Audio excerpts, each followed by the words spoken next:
Sabi po ni Madam Love Angelicas, pwede po ba ako magpariban then balayage color? Okay, unahin muna natin yung balayage color, explain muna natin ha. Kapag po yung balayage color ay ginawa po sa buhok ninyo, expect niyo na po na may bleach po yon. So, every time na naliligo po kayo, nawawash out po yon.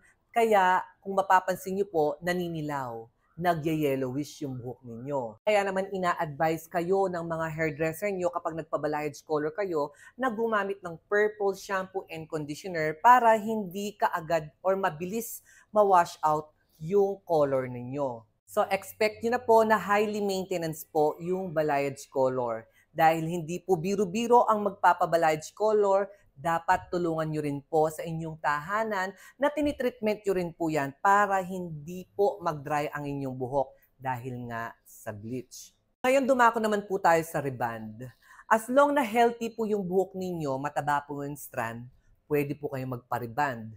Pero kung bugbog na po ito sa dry, sa kulay, frizzy at rubberized ng buhok po, papagpahingain nyo muna po yung buhok ninyo, more on treatment muna po tayo doon. Dahil kapag pinariban nyo po yung rubberized na yung buhok, frizzy na yung buhok, lalo lamang po lalala. So mamimili ka lang kung saan nararapat ang inyong mga buhok-buhukan. Kapag gusto mo ng reband, iwanan mo na si kulay. Ngayon, kapag gusto mo ng kulay, i-partner mo si treatment. So nagagets mo na niyan kung ano ang tinutukoy kong kasagutan sa iyong katanungan na kung gusto mo bang ipariban then balayage. Pakaisipan mo, ha? Pero saludo po ako sa mga kapwa hairdresser ko na nakakapag-reband po at the same time, ha, balayage then reband. Saludo po ako sa kanila dahil talent, skill po nila yon.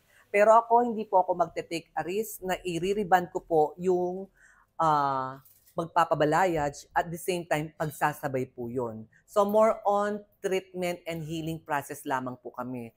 Kaya kung nagtatanong po kayo sa akin kung pwede bang pagsabayin yung reband and balayage, ay hindi ko po ina-advise yun.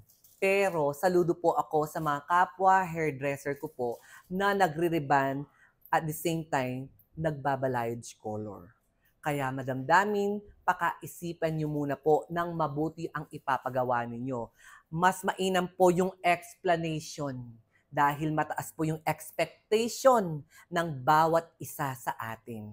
Kaya naway sana nakapulot po kayo ng aral sa aking explanation.